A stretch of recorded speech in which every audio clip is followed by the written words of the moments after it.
De l'Okanagan offrira en septembre prochain un programme sur le militantisme et la désobéissance civile qui aura comme titre Résistance et Révolution. Les cours vont porter entre autres sur l'historique des mouvements citoyens et leur légalité. Les responsables du programme disent qu'il n'existe rien de comparable alors que les mouvements citoyens, bien sûr, risquent de prendre de l'ampleur ici. Entre autres choses à cause des projets de pipeline. J'en discute ce matin avec Frédéric Bérard et les docteurs en droit à l'Université de Montréal. Monsieur Bérard, bonjour. Bonjour. Donc, apprendre aux jeunes ce qu'implique la désobéissance civile, qu'est-ce que vous pensez de cette idée-là?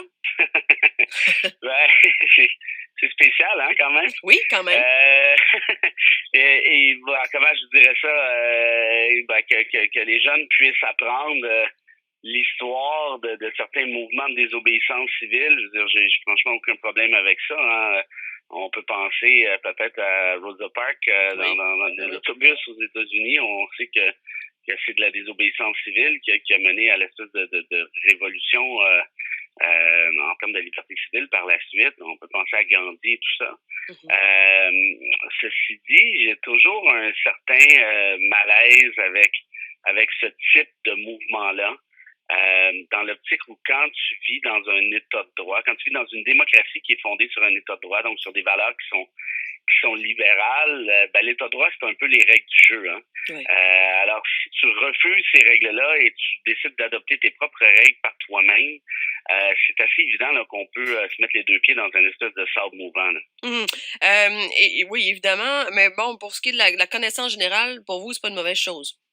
Non, ben non, en fait, pourquoi pas connaître l'œuvre de Gandhi, connaître que c'est l'histoire de Rosa Parks, pour seuls exemples, je veux dire, même à mon sens, ça devrait faire partie de certains cours d'histoire. Oui. Ça là-dessus, ça me va. Le seul problème en fait, le problème, j'ai pas de problème, de toute façon, je vis pas en Colombie-Britannique, mais j'ai comme l'impression qu'on pourrait encourager, d'ailleurs, c'est un peu votre introduction, là, encourager ces jeunes-là à la désobéissance civile.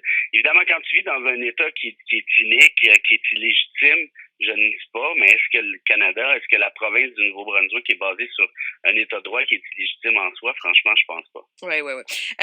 À quoi ça sert en général la désobéissance civile, selon vous? Ça quand même, bon, vous l'avez dit, on a de bons exemples. Ça a fait avancer les choses plusieurs fois dans notre belle grande histoire. Mhm. Mais oui, est-ce que ça a une réelle utilité? Ben, vous voyez, c'est le danger. Puis j'avais écrit là-dessus dans mon petit livre, la fin de l'État de droit. Là, puis j'avais justement appelé ça, je me suis rappelé ça ce matin, là, les sables mouvants de la désobéissance civile. Le danger, c'est quand tu commences à travailler en parallèle, quand tu commences, je me répète un peu, là, mais à créer tes propres règles du jeu, Ouais. tu viens pervertir un peu le sens de la démocratie. Euh, et de là, mon malaise ici au Québec, vous vous souvenez peut-être, pendant le printemps 2012, Mhm, bien sûr. on avait eu un mouvement de désobéissance civile très, très fort. Mhm. Il y avait une tonne d'injonctions qui avaient été prononcées par les tribunaux euh, que le mouvement étudiant avait décidé d'ignorer essentiellement. Et on s'est ramassé quand même avec un sacré problème. Cela dit, moi, je suis toujours un peu ambivalent dans ces choses-là, pour être franc avec vous, parce que bon, je suis quelqu'un de gauche, là, nécessairement, puis je suis pour le progrès social, je suis Mhm. pour le fait de faire bouger les choses, et je ne blâme pas ces jeunes-là de vouloir justement là, bouger les choses dans ce sens-là. La seule chose, encore une fois, c'est que quand tu commences à prôner la désobéissance civile, par définition, tu prônes la désobéissance des décisions judiciaires. Et là, tu sombres dans une espèce de flou, notamment juridique. Et le danger de ça, c'est que tu peux te ramasser par la suite avec un État qui viole lui-même l'État de droit en disant, bon, ben voilà, je fais un peu ce que je veux. Oui. Rappelez-vous Stephen Harper dans l'affaire d'Omar Kader. Oui. Il avait dit, ben, on verra si on respecte la décision de la Cour. Je veux dire, c'est épouvantable de dire une chose comme ça. Regardez Donald Trump encore pas plus tard la semaine dernière, où il a dit à un juge, il a tweeté à un juge en rapport à la décision sur le Muslim ban, en disant, bah, ben, votre décision va être bafouée, là, monsieur le juge. Là. Je veux dire, quand tu commences donc à nier ça, à créer cette espèce de culture de déni, si je peux dire, des ordonnances judiciaires, là, tu rentres dans une drôle de dynamique, à mon avis, puis je suis pas certain qu'on en sorte gagnant comme démocratie. C'est un point de vue très, très intéressant, Frédéric Bérard, et il faut dire quand même, il y a des implications aussi légales à la désobéissance civile aussi.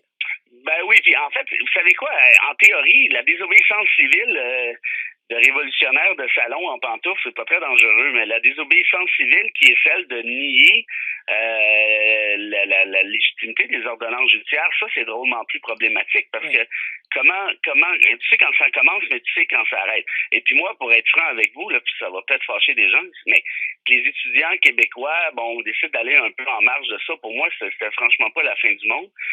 Mais que des politiciens, que des hommes et des femmes d'État décident à la Trump et à la Harper de nier justement la légitimité de ces décisions-là.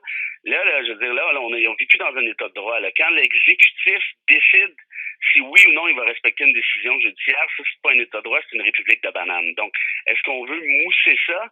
Franchement, je pense qu'il faut condamner ça. Puis là, si je suis cohérent avec moi-même, si je le condamne pour Trump et Harper, je dois le condamner aussi pour des progressistes, pour des plus jeunes, pour des révolutionnaires. Ben nécessairement, ça soulève de belles questions, ça c'est clair. On sait peu de choses sur ce programme-là. On s'en reparlera peut-être. Frédéric Bérard, merci beaucoup d'avoir accepté de nous parler de ça ce matin. Merci à vous. Bonne journée. Au revoir. Frédéric Bérard, qui est docteur en droit à l'Université de Montréal. 6h53.